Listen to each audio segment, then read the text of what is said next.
진보의 눈으로 우리 정치를 바라봅니다. 민주당의 블루 캠프 출발합니다. 네, 블루 캠프 오늘은 한준호 더불어민주당 최고위원과 함께합니다. 어서 오세요. 네, 안녕하십니까. 미국 특사단에 포함이 되시더라고요. 네, 그렇게 됐습니다. 언제 가십니까? 일정 나왔어요? 일정을 지금 조율하고 있고요. 네. 지금 이제 통상교섭본부장부터 시작해서 지금 미국에 다 가 있는 상황이라 뭐 그런 상황들이 어느 정도 좀 정리가 되고 나서 가지 않을까 하는 생각을 가지고 있습니다. 통상교섭이 끝나고 나서 그런 갈 가능성이 높다? 미국 측에서 이제 8월 1일부터 시작은 하되 네. 협상 계속해 나가겠다라고 입장을 내고 있는 중인 것 같고 그리고 저희 입장에서는 지금 이제 일본이 상호관세 25%에서 15%로 그렇죠. 지금 떨어뜨리지 않았습니까? 그러니까 이러한 부분들 다 고려해서 아마 협상 중인 걸로 알고 있는데 저희는 이제 그런 과정들을 보면서 일정 조율이 좀 되지 않을까 싶습니다. 그러면 지금 최고위원님 말씀에 따르면 그 관세 협상 타결이 된 다음에 일정이 나올 가능성이 높다 이런 말씀이시네요.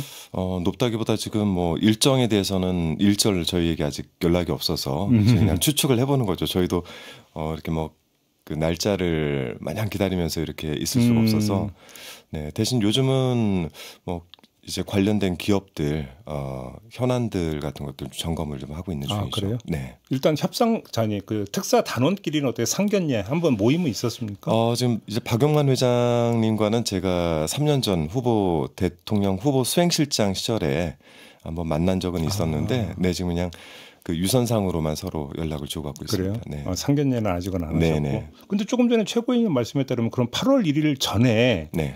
한미 간 통상 협상이 타결이 안 될 수도 있다 이런 뜻으로 들리는 거 맞습니까? 그렇진 않을 그건 것 같고요. 아닙니까? 네, 뭐 최선을 다하고 있다라고 듣고 있습니다. 알겠습니다. 아무튼 이제 25일 내일이죠. 네. 한미가 이제 2+2 협상이 있으니까 네네. 일단 좀 이걸 좀 봐야 될 것 같네요. 네.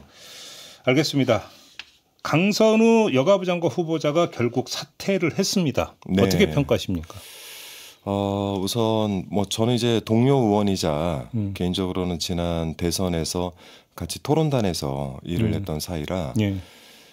안타깝죠. 다만 본인의 고심 끝에 예. 당과 대통령께 부담을 안 줘야 되겠다라는 생각을 한 것 같습니다. 근데 사실은 좀 짚어야 될 게 이진숙 교육부 장관 후보자 지명 처리를 할 때도 네.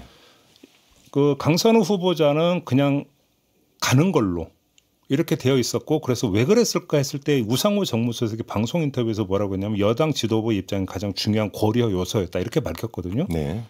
여당 지도부의 일원이시잖아요. 그렇죠. 어떤 입장이셨습니까? 저는 이제 후보자의 의중과 네.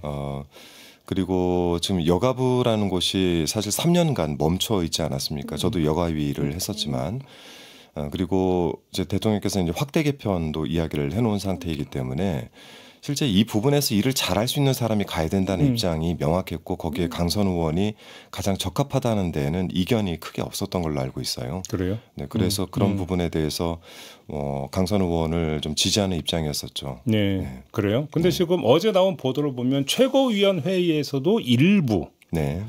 거취를 결정해야 되는 거 아니냐 의견이 나온 바가 있었다는 보도가 있었는데 맞습니까? 혹시 다른 최고위원이나 이런 분들이 그런 거 주장한 적이 있었나요? 네, 이제 비공개 최고위원이라 저희가 이제 뭐 거기에 대해 상세하게 말씀을 이렇게 오픈돼서 말씀드리기 좀 어려우나 어제자로 이제 강선우 후보에 대한 여론조사 결과가 35대 한 65 정도로 나오고 있는 상황이었고 추가적인 이야기들이 계속 나오고 있는 상황이라 예. 거기에 대해서 이제 우려의 이야기들은 좀 일부 나왔을 수 있겠죠. 네. 그러니까 여기서 여당 지도부가 당 지도부 다시 말해 최고위원 단위일 수도 있고 원내 지도부일 수도 있는데 아무튼 네네. 그게 뭐든지 간에 결과적으로 여당 지도부가 강선 후보자를 그냥 계속 가는 걸로 만약에 그렇게 그 이야기를 해왔다면 네.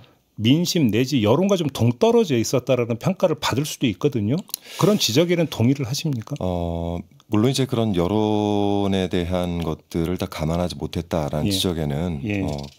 뭐 아프게 받아들이고 있습니다. 다만 예. 이제 대통령께서 이제 다시 국회로 보낸 거 아닙니까? 그러면 이제 국회에서 특히 여당 입장에서 지도부가 할 수 있는 것은 그것을 받아서 저희가 어쨌든 결과를 내는 건데 네. 이렇게 여론이 나빠진 상황에서 뭐 일단 당과 대통령 요 사이 그러니까 정부 사이에서는 저희가 더 이상의 선택지는 없는 거죠. 다만 그 사이에서 후보자 당사자가 네. 결정을 할 수 있는 마지막 선택지가 남아있던 건데 그 부분에서 이제 강선우 의원이 고민을 하다가 저런 선택을 한 것 같습니다. 박찬대 의원 지금 네. 대표 경선 주자 중에 한 분이신데 네네. 이분이 그 강선우 후보자의 사퇴 선언이 나오기 17분 전에 아, 네네. 그 사실상 사퇴를 요구하는 입장을 밝혔거든요. 네, 저도 봤습니다. 그리고 여러 가지 해석이 있습니다. 박찬대 의원이 지금 대통령실의 기류를 읽고 이야기한 거냐 아니냐 뭐 이런 여러 가지 이야기가 있는데 네네. 의원님은 어떻게 평가를 하십니까? 그게 저도 직접 물어본 적은 없어서 네. 어제 본회의 의결은 대충 끝나고 예. 이제 5분 첫 번째 발언을 하시는 것까지만 제가 듣다가 예. 다음 일정 때문에 움직여서 여쭤보지 못했는데 그렇게 읽힐 가능성이 뭐 있다고는 판단합니다. 그래요? 네, 그렇게 우선 그러한 입장을 전당대회를 하고 있는 후보자가 네. 직접적으로 거론하는 게 상당히 부담스러울 수 있고. 아니 강선우 후보자도 의원이기 때문에 네네. 강선우 후보자를 그 중심으로 한 그 또 표도 있잖아요. 사실. 네네, 그럼요. 그럼에도 불구하고 그 이야기를 했다라는 건 네, 굉장히 부담스러운 건데 그걸 했다는 거. 예. 그렇기 때문에 그러한 식으로 해석이 될 수 있죠. 그렇죠. 네네. 그런데 그러면 강선우 후보자가 사퇴 선언을 하기 전에 네. 최고위원들에게는 네네. 강선우 후보자나 아니면 대통령실에서 사퇴할 거다. 전혀 이야기 못 들었어요. 전혀 사전 통보나 이렇게 이야기 들은 바가 없습니까? 네네. 전혀. 네. 그러면 지금 최고위원님도 사퇴 선언하고 나서 알게 되신 거예요? 네, 저도 기사를 통해서 접했습니다. 아, 그렇게 됐던 거고요. 네. 알겠습니다. 아무튼 강선우 후보자 문제는 이렇게 이제 결국 정리가 됐는데 네. 인사혁신처장이나 다른 사람들에 대한 또 이야기도 계속 나오고 있는데 이 점은 어떻게 생각하세요? 그러니까 이제 뭐 말씀 주신 요지는 최근에 한 4분 정도 뭐 스스로 이제 본인이 사퇴한 경우도 있고 지명 철회를 한 경우도 있는데 그렇죠. 강준욱 그리고 비서관도 또, 있었고 문제가 이제 불거진 분도 계시고 한데 음. 아무래도 이제 인수위가 없이 출범을 하다 보니 저희가 이제 사람을 발굴을 하는 것보다 되게 추천에 의한 인사들에 대한 검증을 하는 방식으로 가고 있을 텐데 네. 그런 부분에 있어서의 일부 실기도 있을 수 있고요. 네. 그리고 능력 위주의 추천을 하다 보니 이 능력면에 초점을 두다 보니 나머지 본인의 예전 과거사나 이런 부분에 대한 검증이 조금 미흡한 부분도 없지 않아 있다라고 생각하고 있습니다. 그러니까 좀 뭐 그 일이 엄청나게 많다는 것은 그 뭐 동의할 수 있는 측면도 있는 것 같아요. 그렇죠. 이제 인사 검증 하던 측에서 이제 뭐 요번에 조각이니까 네네. 부분 개각이 아니라 조각이니까 인사 검증 양이 엄청나게 많았겠죠. 그럼요. 그런 현실적인 측면은 그 알겠는데. 실무자도 쓰러지고 뭐 그런 상황이기도 하죠. 네. 근데 그럼에도 불구하고 네네. 강준욱 비서관의 경우는 지금 문제가 됐던 주된 통로가 책이었잖아요. 네네. 근데 사실 인사 검증 과정에서 책이나 SNS 기록은 기본 검증사항 아닙니까? 이걸 놓쳤다는 건 좀 사실 설명을 하기는 좀 쉽지 않은 것 같은데. 보통 이제 그 사람에 대한 범죄 이력, 예. 두 번째는 이제 보통 세평, 예. 뭐 이렇게 이제 검증을 하는데 네. 그 세평 과정에서 과거의 이력이라든지 이런 부분들이 한번 걸러지긴 하는데 저도 그 부분은 조금 좀 의아스럽긴 했었습니다. 그러니까 대개는 세평에서 그런 부분들은 다 걸러지거든요. 그리고 이게 이제 보수 측 인사의 추천이었다라고 하더라도 대개는 그 안에 들어가서 세평에서 걸려서 다시 나오는 분들도 사실 있기는 해요. 네네네. 근데 이 경우에는 조금 이제 언론에 더 많이 알려지다 보니까 그 가운데 한 분이 됐는데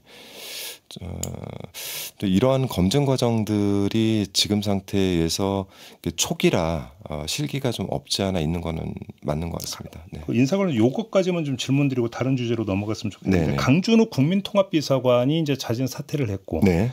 그 다음에 대통령실 브리핑을 보면 그래서 국민통합에서 또 보수 쪽 인사를 알아보겠다 이런 취지로 이야기를 해요. 네. 자, 그러니까 국민통합을 위해서는 그 자리인 국민통합비서관은 보수 쪽 인물이 맡아야 된다는 걸 전제로 하고 지금 그 대통령실은 접근을 했고 이번에도 그렇게 접근하고 있는데 꼭 그래야 되는 겁니까? 글쎄요, 꼭 그래야 되는지에 대해서 제가 답변 드릴 입장은 못 되는데 네. 뭐 그렇게 만일 고려를 하셨다라고 한다면 국민통합비서관실에 하는 역할이 거기서 드러나는 거라고 볼 수 있죠. 네네네네. 그간에 이제 그 진보와 보수라고 하는 극한 대립에서 이재명 대통령은 실용주의를 선택을 했기 때문에 네. 상대적으로 이제 극한 보수, 극으로 가 있는 측을 합리적인 측으로 끌어당기기 위해서는 그만한 소통 능력이 있어야 되거든요. 그러니까 아무래도 보수 쪽 뭐 단체라든지 그렇죠. 인물이라든지 이들과 이제 그 소통을 하려면 그렇죠. 그들을 잘하는 사람이 맞는 게 맞다. 이런 차원으로 그러한 차원으로 접근하지 않았을까 그렇게 생각합니다. 이해를 하면 된다. 네네. 알겠습니다.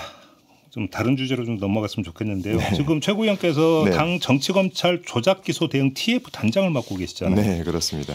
검찰에 공소 취소를 요구를 했더라고요. TF에서. 이게 쌍방울권에 한정이 되는 겁니까? 아니면 다른 건까지 포함이 되는 겁니까? 그러니까 그 안에 저희가 조건을 단 거는 조작 기소가 사실이라고 한다면이라는 이제 조건을 달았습니다. 그러니까 실은 이 시작은 윤석열 정권 시작과 함께 본인의 가장 큰 정적이었던 이재명이라는 사람을 제거하기 위해서 시작이 됐던 것이고 그를 위해서 무리한 기소를 하다가 도저히 털어도 안 되니 그 주변들을 털기 시작하면서 그 사람들이 하나 둘씩 이렇게 연루가 된 것인데 저는 이런 부분들이 그 정치 검찰들이 무리한 기소 수사에서 시작이 됐다라고 저희가 가정을 하고 들어가서 상황들을 살펴보다 보니 이런 것들이 하나둘씩 밝혀지고 있어서 만일 조작 기소를 저희가 밝혀내게 된다면 여기에 대한 공소 취소를 해야 된다라고 주장을 하는 것이죠. 그러면 역시 이제 그 전제 조건은 조작 기소가 밝혀지면 그렇죠. 그러면 정성호 법무부 장관이 청문회 과정에서 이 문제에 대해서 신중함을 넘어서 약간 부정적인 입장을 표명을 했는데 그건 조작 기소가 아니라는 걸 전제 내지 확인되지 않았다는 걸 전제로 하는 거니까 다른 입장이다 이렇게 이해를 하시는 거예요. 원론적인 입장이라고 봅니다. 그래요? 왜냐하면 검찰들이 해야 되는 역할들에 있어서 원론적 접근을 한 것이고요. 그리고 이제 그 정성호 법무부 장관 같은 경우에는 사실 이 안들에 대해서는 기사 외에는 별도의 접근을 많이 안 해보셨을 테고 저희는 이제 TF 안에 실제 이 변호를 맡았던 현직 그 국회의원 그리고 실제 변호를 맡고 계신 변호사들 위주로 TF를 구성을 해서 이 사안들을 좀 깊이 알고 계시는 분들로 각 사건들을 담당을 하고 있습니다. 그러다 보니까 뭐 아직 이제 밝혀지지 않은 일에 대해서 법무부 장관이 가타부타 이야기하기는 어려웠겠죠. 그런데 조작 기소라는 개념에서 이거 조작의 기준은 어떻게 되는 겁니까? 조작이라고 하는 거는 기본적으로 사실관계를 떠나서 기소를 하기 위해서 무리한 예를 들어서 검찰이 허위 진술을 강요를 해가지고 그렇죠. 그렇게 끌어낸 허위 진술이 그러니까 공소 제기의 주된 근거가 된 경우 뭐 이런 경우로 말씀하시는 그런 것들도 거? 포함이 될 수 있습니다. 그래요? 네. 그럼 이건 이제 팩트의 문제가 되는 거니까 확인이 돼야 되는 그런 성질의 문제. 그렇죠. 저희들도 주장만 가지고는 할 수가 없고요. 그렇죠. 많은 조사들을 하고 있습니다. 알겠습니다.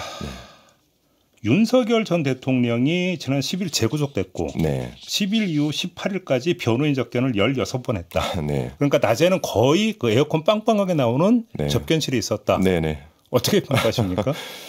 뭐 접견 피서한 거죠. 피서 접견입니까? 네, 피서 접견이라고 하는데, 그러니까 실제 이제 그 접견을 가보신 분들 아시겠지만은 변호인이 들어가게 되면은 그 안에 변호인과 그 당사자 본인 둘밖에 남아 있지 않습니다.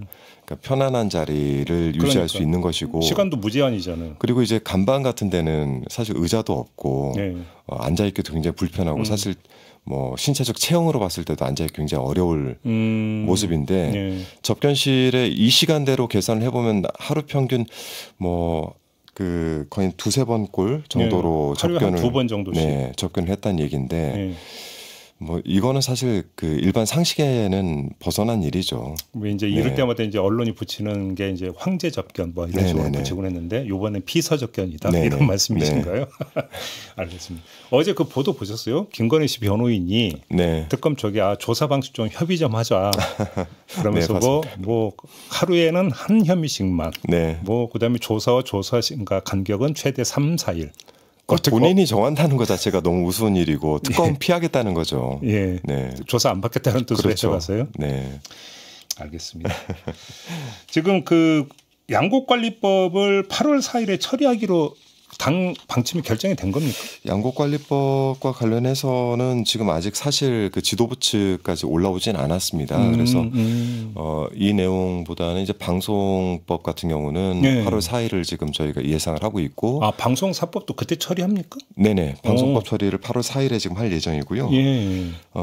이제 국민의힘 측에서는 이 관련해서 필리버스터를 좀 예고하고 있는 상황이긴 합니다. 네, 그래서 양곡관리법은 저희가 아직 보고를 못 받았는데. 그러면 최고위원 단위에서 그러면 8월 4일에 처리한다는 거, 방송사법은 처리하는 거 확인을 하신 겁니까? 이거는 이제 원내 지도부로부터 저희가 이야기를 들었죠. 전달받은 네네네. 거고 양곡관리법 얘기는 아직 못 들으셨고. 아직 이야기를 정확하게 못 들은 것 같습니다. 근데 그러면 지금 국민의힘은 그러면 방송사법이니까 하나하나 처리할 때마다 필리버스터 하겠다. 그렇죠.